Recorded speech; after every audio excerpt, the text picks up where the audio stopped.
ಇತ್ತೀಚಿನ ದಿನಗಳಲ್ಲಿ ಅತಿಯಾಗಿ ಕಾಡುವ ಸಮಸ್ಯೆಯೇ ಅಧಿಕ ಕೊಲೆಸ್ಟ್ರಾಲ್. ಕೊಲೆಸ್ಟ್ರಾಲ್ ಒಂದು ರೀತಿಯಲ್ಲಿ ಸೈಲೆಂಟ್ ಕಿಲ್ಲರ್ ಇದ್ದ ಹಾಗೆ. ದೇಹದಲ್ಲಿ ಕೊಲೆಸ್ಟ್ರಾಲ್ ಹೆಚ್ಚಾಗುತ್ತಾ ಹೋದಂತೆ ಹಲವಾರು ರೋಗಗಳು ಕೂಡ ಹತ್ತಿರವಾಗುತ್ತಾ ಇರುತ್ತದೆ.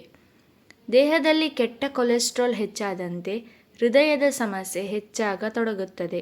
ಇದರಿಂದಾಗಿಯೇ ಹೃದಯಾಘಾತದಂತಹ ಗಂಭೀರ ಸಮಸ್ಯೆಗಳ ಅಪಾಯ ಕೂಡ ಕಾಡುತ್ತದೆ. ನಮ್ಮ ದೇಹದಲ್ಲಿ 2 ರೀತಿಯ ಕೊಲೆಸ್ಟ್ರಾಲ್ ಕಂಡುಬರುತ್ತದೆ.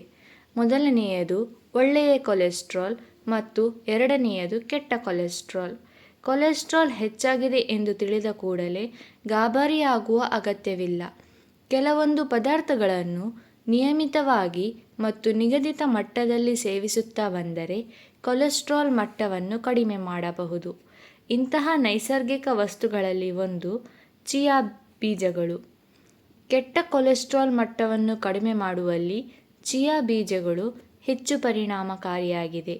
ಚಿಯಾ ಬೀಜಗಳು ಪೋಷಕಾಂಶಗಳಲ್ಲಿ ಸಮೃದ್ಧವಾಗಿದ್ದು ಕೊಲೆಸ್ಟ್ರಾಲ್ ಅನ್ನು ಕರಗಿಸುವಲ್ಲಿ ಪರಿಣಾಮಕಾರಿಯಾಗಿದೆ.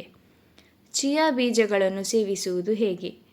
ಚಿಯಾ ಬೀಜಗಳು ನಮ್ಮ ಆರೋಗ್ಯಕ್ಕೆ ತುಂಬ ಪ್ರಯೋಜನಕಾರಿ ಎನ್ನುವುದರಲ್ಲಿ 2 ಮಾತಿಲ್ಲ. ಆದರೆ ಅವುಗಳನ್ನು ಬಳಸುವ ಸರಿಯಾದ ವಿಧಾನ ತಿಳಿದಿರಬೇಕು. ಒಮೆಗಾ 3, ಕ್ಯಾಲ್ಸಿಯಂ, ಫೈಬರ್, ಪ್ರೋಟೀನ್, ಆಂಟಿಆಕ್ಸಿಡೆಂಟ್ಗಳಂತಹ ಅಂಶಗಳು ಚಿಯಾ ಬೀಜಗಳಲ್ಲಿ ಕಂಡುಬರುತ್ತವೆ. ಇದು ನಮ್ಮ ದೇಹವನ್ನು ಸದೃಢವಾಗಿಡಲು, ತೂಕವನ್ನು ಕಡಿಮೆ ಮಾಡಲು, ಹೃದಯವನ್ನು ಆರೋಗ್ಯಕರವಾಗಿಡಲು ಸಹಾಯಕವಾಗಿದೆ. ಕೊಲೆಸ್ಟ್ರಾಲ್ ಸಮಸ್ಯೆಯ ನಿವಾರಣೆಯಾಗಬೇಕಾದರೆ ಚಿಯಾ ಬೀಜಗಳನ್ನು ಈ ರೀತಿಯಲ್ಲಿ ಸೇವಿಸಬೇಕು. 1 ಚಮಚ ಚಿಯಾ ಬೀಜಗಳನ್ನು 1 ಕಪ್ ನೀರಿನಲ್ಲಿ ನೆನೆಸಿಟ್ಟು ಬೆಳಗ್ಗೆ ಖಾಲಿ ಹೊಟ್ಟೆಯಲ್ಲಿ ಈ ಬೀಜಗಳನ್ನು ಸೇವಿಸಬೇಕು. ಇದು ಕೊಲೆಸ್ಟ್ರಾಲ್ ಮಟ್ಟವನ್ನು ತ್ವರಿತವಾಗಿ ಕಡಿಮೆ ಮಾಡಲು ಸಹಾಯ ಮಾಡುತ್ತದೆ.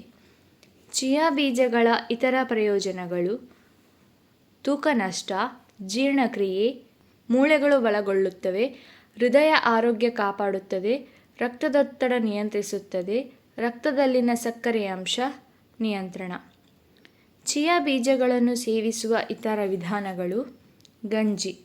ಪೋಷಕಾಂಶಗಳಿಂದ ಸಮೃದ್ಧವಾಗಿರುವ ಚಿಯಾ ಬೀಜಗಳನ್ನು ಬೆಳಗಿನ ಉಪಹಾರದಲ್ಲಿ ಗಂಜಿಯೊಂದಿಗೆ ಬೆರೆಸಿ ತಿನ್ನಬಹುದು.